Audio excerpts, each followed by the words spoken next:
Hello બાલ દોસ્તો, એજ્યુટેકનો ચેનલમાં આપનું સ્વાગત છે. આજે આપણે શીખીશું ધોરણ 6 વિષય સામાજિક વિજ્ઞાનની સ્વાધ્યાયન પોથીનો પાઠ 2 આદિમાનવથી સ્થાયી જીવનની સફર. પાઠ 2ના સ્વાધ્યાયન પોથીના તમામ પ્રશ્નોના જવાબની અહીં આપણે સમજ મેળવીશું. આ વિડીયોનો હેતુ વિદ્યાર્થીઓ માત્ર સરળતાથી સમજીને લખી શકે એ માટેનો છે. તેથી વિદ્યાર્થી મિત્રો, દરેક પ્રશ્નોના જવાબ વિડીયોમાંથી જોઈને લખવાને બદલે તમારા વિચારો મુજબ જવાબ લખવા જરૂરી છે. તો ચાલો શીખીએ ધોરણ 6 વિષય સામાજિક વિજ્ઞાનની સ્વાધ્યાયન પોથીનો પાઠ 2 આદિમાનવથી સ્થાયી જીવનની સફરના પ્રશ્નોના જવાબની સમજ.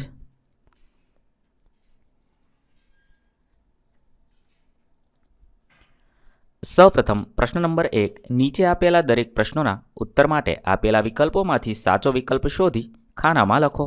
સવાલ નંબર 1. નીચે આપેલ પ્રવૃત્તિઓમાંથી કઈ પ્રવૃત્તિ આદિમાનવો દ્વારા થતી? તેના જવાબ માટે 4 ઓપ્શન છે. સાચો જવાબ થશે ડી. આપેલ તમામ પ્રવૃત્તિઓ આદિમાનવ દ્વારા થતી હતી. સવાલ નંબર 2. આદિમાનવો કયા કારણસર ભટકતું જીવન ગાળતા? એ. ખોરાકની શોધમાં, બી. પાણીની શોધમાં, સી. એ અને બી બંને, ડી. એક પણ નહીં. જવાબ થશે સી. એ અને બી બંને. સવાલ નંબર 3. આદિમાનવો શિકાર કરવા માટે કયા હથિયારોનો ઉપયોગ કરતા ન હતા? એ. પથ્થરના, બી. લાકડાના, સી. લોખંડના અને ડી. હાડકાના. જવાબ થશે સી. લોખંડના હથિયારોનો ઉપયોગ કરતા ન હતા. સવાલ નંબર 4. આદિમાનવો અગ્નિનો શું ઉપયોગ કરતા હતા? એ. પ્રકાશ મેળવવા, બી. માંસ શેકવા, સી. જંગલી પ્રાણીઓથી રક્ષણ મેળવવા, ડી. આપેલ તમામ. જવાબ થશે ડી. આપેલ તમામ ઉપયોગ કરતા હતા. સવાલ નંબર 5. આદિમાનવો પથ્થરોનો ઉપયોગ કઈ પ્રવૃત્તિ માટે કરતા ન હતા? એ. શિકાર કરવા, બી. વનસ્પતિ કાપવા, સી. મકાન બનાવવા અને ડી. મૃત પ્રાણીઓનું ચામડું કાઢવા માટે. સાચો જવાબ થશે સી. મકાન બનાવવા માટે કરતા ન હતા. સવાલ નંબર 6. આદિમાનવો કેવા સ્થળે વસવાટ કરવાનું પસંદ કરતા? તેના જવાબ માટે 4 ઓપ્શન છે. સાચો જવાબ થશે ડી. ઉપરોક્ત ત્રણેય વસ્તુઓ મળી રહે તેવા સ્થળે વસવાટ કરવાનું પસંદ કરતા હતા. સવાલ નંબર 7. ભીમબેટકાની ગુફાઓમાં આદિમાનવની કઈ કલા આજે પણ જોવા મળે છે? એ. નૃત્યકલા, બી. નાટ્યકલા, સી. ચિત્રકલા, ડી. એક પણ નહીં. સાચો જવાબ થશે સી. ચિત્રકલા આજે પણ જોવા મળે છે. સવાલ નંબર 8. કઈ શોધથી આદિમાનવના જીવનમાં ક્રાંતિકારી પરિવર્તન આવ્યું હશે? એ. અગ્નિ, બી. ચક્ર, સી. એ અને બી બંને, ડી. એક પણ નહીં. સાચો જવાબ થશે સી. એ અને બી બંને. સવાલ નંબર 9. આદિમાનવના સ્થાયી જીવનની શરૂઆત થતાં તેઓની કઈ પ્રવૃત્તિઓમાં વ્યાપક પરિવર્તન આવ્યું? એ. ખોરાક, બી. પોશાક, સી. રહેઠાણ અને ડી. આપેલ તમામ. જવાબ થશે ડી. આપેલ તમામ પ્રવૃત્તિઓમાં વ્યાપક પરિવર્તન આવ્યું હતું. ત્યારબાદ પ્રશ્ન નંબર 2. એ. યોગ્ય શબ્દ વડે નીચેના વિધાનોની ખાલી જગ્યા પૂરો. સવાલ નંબર 1. આદિમાનવોના સમયને ખાલી જગ્યા યુગ તરીકે પણ ઓળખવામાં આવે છે. જવાબ થશે પાષાણ યુગ. સવાલ નંબર 2. ભીમબેટકાની ગુફાઓ ખાલી જગ્યા રાજ્યમાં આવેલી છે? તે મધ્યપ્રદેશ રાજ્યમાં આવેલી છે. સવાલ નંબર 3. આદિમાનવોના સ્થાયી જીવનનો પ્રથમ સાથીદાર ખાલી જગ્યા હતો. પ્રથમ સાથીદાર કૂતરો હતો. સવાલ નંબર 4. સૌપ્રથમ જવ અને ઘઉંની ખેતીની શરૂઆત ખાલી જગ્યા ગામમાં થઈ હોવાના પુરાવા મળ્યા છે. જવાબ થશે મેહરગઢ. સવાલ નંબર 5. આદિમાનવો ઝાડના થડ અને જાડા લાકડામાંથી ખાલી જગ્યા બનાવતા શીખ્યા હતા. ચક્ર અથવા પૈડું બનાવતા શીખ્યા હતા. ત્યારબાદ પ્રશ્ન નંબર 2 બી. મને ઓળખો. 1. દક્ષિણ ભારતમાં આવેલ મારી ગુફામાંથી રાખના અવશેષો પ્રાપ્ત થયા છે. જવાબ થશે કુર્નુલ. 2. ઘણા વર્ષો પહેલાં મારામાં વ્યાપક પરિવર્તન આવતા વનસ્પતિ અને ઘાસના ક્ષેત્રો ઊભા થયા. જવાબ થશે પૃથ્વીના વાતાવરણમાં. સવાલ નંબર 3. મારે ત્યાંથી બાળકોના મૃતદેહના અવશેષો મળી આવ્યા છે. જવાબ થશે ઈનામ ગામમાં. ત્યારબાદ પ્રશ્ન નંબર 2 સી. નીચેના દરેક વિધાનના ખોટા શબ્દ પર ચેકો મારી વિધાન ખરું બનાવો. 1. સ્થાયી જીવન શરૂ થતાં આદિમાનવે ગાય, ભેંસ અથવા ગાય, ઘોડો પાળવાનું શરૂ કર્યું હતું. જવાબ થશે ગાય, ભેંસ પાળવાનું શરૂ કર્યું હતું. સવાલ નંબર 2. વરસાદ અને જંગલી પ્રાણીઓથી બચવા આદિમાનવો પ્રાકૃતિક ગુફાઓ અથવા તંબુઓમાં રહેતા. સાચો જવાબ થશે પ્રાકૃતિક ગુફાઓમાં રહેતા હતા. 3. ભીમબેટકામાંથી મળેલા ચિત્રો રાસાયણિક કે પ્રાકૃતિક રંગો વડે દોરેલા છે? તો પ્રાકૃતિક રંગો વડે દોરેલા છે. સવાલ નંબર 4. આદિમાનવો અનાજનો સંગ્રહ માટીના ઘડા કે લાકડાની પેટીમાં કરતા હતા? જવાબ થશે માટીના ઘડામાં કરતા હતા. ત્યારબાદ પ્રશ્ન નંબર 3 નીચેના પ્રશ્નોના ઉત્તર 1-2 વાક્યમાં લખો. સવાલ નંબર 1. શિકાર કરતી વખતે આદિમાનવોને કઈ મુશ્કેલીઓ પડતી? કેટલાક પ્રાણીઓને દોડવાની ઝડપ આદિમાનવો કરતાં વધારે હતી, તેથી તેમનો શિકાર કરવા માટે ખૂબ દોડવું પડતું હતું. ક્યારેક આ પ્રાણીઓ તેમના પર હુમલો પણ કરતા હતા. આ પ્રાણીઓનો શિકાર કરવા પથ્થરોને ઘસીને કે તોડીને વાપરતા હતા, તેથી આદિમાનવોને આવી મુશ્કેલીઓ પડતી હતી. સવાલ નંબર 2. આદિમાનવો કેવા સ્થળે વસવાટ કરવાનું પસંદ કરતા? શા માટે? જ્યાં સારા અને મોટા પ્રમાણમાં પથ્થરો, લાકડા અને પાણી મળી રહે તેવા સ્થળોએ આદિમાનવો રહેવાનું પસંદ કરતા, કેમ કે તે સમયમાં પથ્થરો, લાકડા અને પાણી આદિમાનવોની મુખ્ય જરૂરિયાત હતી. સવાલ નંબર 3. ભીમબેટકાની ગુફામાં આદિમાનવોએ કયા કયા ચિત્રો દોરેલા છે? ભીમબેટકાની ગુફાઓમાં પક્ષીઓ, હરણ, લાકડાના ભાલા, વૃક્ષો અને માનવના લગભગ 500 ચિત્રો મળી આવ્યા છે. સવાલ નંબર 4. પૃથ્વી પર તૃણાહારી પ્રાણીઓની સંખ્યા કયા કારણસર વધી હતી? આદિમાનવોના વાતાવરણમાં વ્યાપક પ્રમાણમાં પરિવર્તન આવતા તેઓ કૃષિ તરફ ગયા તથા ઘાસના ક્ષેત્રો ઊભા થયા. આથી પૃથ્વી પર તૃણાહારી પ્રાણીઓની સંખ્યામાં વધારો થયો હતો.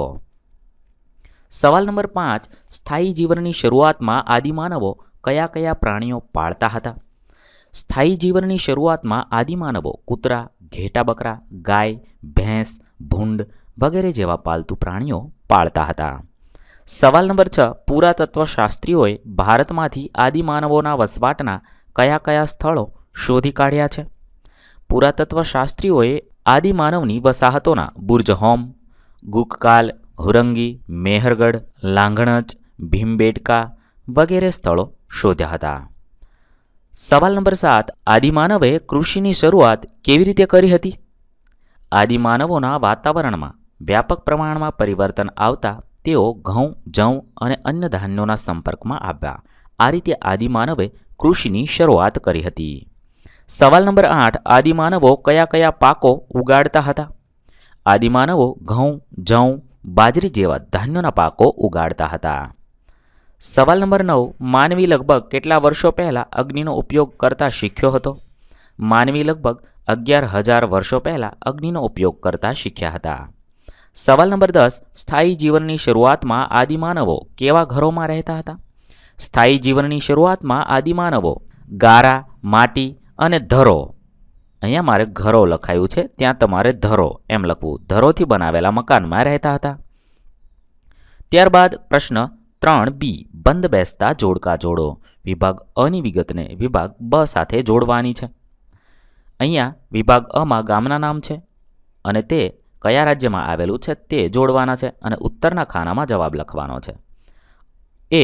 મહાગઢા, જવાબ થશે D. ઉત્તર પ્રદેશ. 2. ચિરાંદ, જવાબ થશે A. બિહાર. 3. ઇનામ ગામ, જવાબ થશે E. મહારાષ્ટ્રમાં આવેલું છે. 4. લાંઘણજ, જવાબ થશે B. ગુજરાતમાં આવેલું છે. 5. બુર્જહોમ, જવાબ થશે C. કાશ્મીરમાં આવેલું છે. ત્યારબાદ પ્રશ્ન નંબર 4A. નીચે આપેલ પારિભાષિક શબ્દોની સમજૂતી આપો. 1. પાષાણ યુગ, પથ્થરની ટેકનોલોજી સાથે સંકળાયેલ માનવીનો સમય અથવા કાળ એટલે પાષાણ યુગ થશે. 2. તૃણાહારી પ્રાણીઓ, ઘાસ ખાનાર પ્રાણીઓને તૃણાહારી પ્રાણીઓ કહે છે. 3. સ્થાયી જીવન, કોઈ એક જ સ્થળ ઉપર વસવાટ કરતા હોય તેવા લોકોના વસવાટને સ્થાયી જીવન કહે છે. ત્યારબાદ પ્રશ્ન નંબર 4B. નીચેના વિધાનો માટે કારણ આપો. 1. આદિમાનવો ભટકતું જીવન ગાળતા હતા કારણ કે આદિમાનવ હરણ, ઘેટા બકરા જેવા પ્રાણીઓનો શિકાર કરીને તેમજ કંદમૂળ અને ફળોને એકઠા કરીને ખોરાક મેળવતો હતો. ખોરાક મેળવવામાં જંગલી પ્રાણીઓના હુમલાનો સામનો કરવો પડતો હતો. વળી કેટલાક પ્રાણીઓ દોડવામાં ઝડપી હોવાથી હાથમાં આવતા નહીં, એટલે એમની પાછળ દોડવું પડતું હતું. હરણ, ઘેટા બકરા જેવા પ્રાણીઓ સરળતાથી મારી શકાતા હોવાથી તેમને શોધવા આદિમાનવ ભટકતા રહેતા હતા. આ ઉપરાંત પાણીની જરૂરિયાત માટે પાણી મળી રહે તેવી જગ્યાઓ શોધવાની હતી. આમ ખોરાક, પાણી અને રહેઠાણની શોધમાં આદિમાનવ ભટકતું જીવન જીવતો હતો. સવાલ નંબર 2. અગ્નિના ઉપયોગથી માનવ જીવનમાં ક્રાંતિકારી પરિવર્તન આવ્યું. કારણ કે અગ્નિના ઉપયોગથી આદિમાનવના જીવનમાં ક્રાંતિકારી પરિવર્તન આવ્યું. અગ્નિની શોધ પછી આદિમાનવ નીચે દર્શાવેલી પ્રવૃત્તિઓમાં અગ્નિનો ઉપયોગ કરવા લાગ્યો હતો. શિકાર કરીને લાવેલા પ્રાણીઓનું માંસ પકવવા માટે, પોતાની ગુફામાં અજવાળું કરવા માટે, ગુફા આગળ અગ્નિનું તાપણું કરીને જંગલી પ્રાણીઓને ભગાડવા માટે, ઠંડી સામે રક્ષણ મેળવવા માટે. આથી ક્રાંતિકારી પરિવર્તન આવ્યું હતું. સવાલ નંબર 3. કૃષિના કારણે આદિમાનવના ભટકતા જીવનનો અંત આવ્યો. કારણ કે આદિમાનવ શરૂઆતમાં ખોરાકની શોધમાં ભટકતું જીવન જીવતો હતો. લગભગ 12,000 વર્ષો પહેલાં વિશ્વભરના વાતાવરણમાં વ્યાપક પરિવર્તન આવતા વનસ્પતિ અને ઘાસના ક્ષેત્રો ઊભા થયા. પરિણામે ધીમે ધીમે કૃષિ અને પશુપાલનની પ્રવૃત્તિઓની શરૂઆત થઈ. કૃષિ માટે સ્થળોને છોડીને જઈ શકાતું નહોતું, કારણ કે પાકને ઉગતા થોડો સમય લાગે છે, તેને પાણીની જરૂર પડે છે. પાક તૈયાર થયા બાદ અનાજના છોડને કાપીને તેમાંથી અનાજ કાઢવું પડે છે.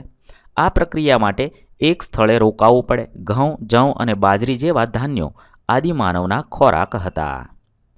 ત્યારબાદ પ્રશ્ન નંબર 4. આદિમાનવો પશુઓનું જંગલી હિંસક પ્રાણીઓથી રક્ષણ કરતા હતા. કારણ કે આદિમાનવોએ કેટલાક શાકાહારી પ્રાણીઓને પાળીને પશુપાલનની પ્રવૃત્તિ શરૂ કરી હતી. આ પશુઓ આદિમાનવોની વિવિધ જરૂરિયાતો જેવી કે દૂધ, માંસ, ચામડું, ઊન વગેરે પૂરી પાડતા હતા. અને ઘોડો, બળદ, હાથી, ઊંટ વગેરે જેવા પ્રાણીઓ ભારવહન, મુસાફરી અને કૃષિ માટે ઉપયોગી હતા. એટલા માટે આદિમાનવ પાલતુ પશુઓનું જંગલી હિંસક પ્રાણીઓથી રક્ષણ કરતા હતા. ત્યારબાદ પ્રશ્ન નંબર 5. ટૂંક નોંધ લખો. 1. ચક્રની શોધ.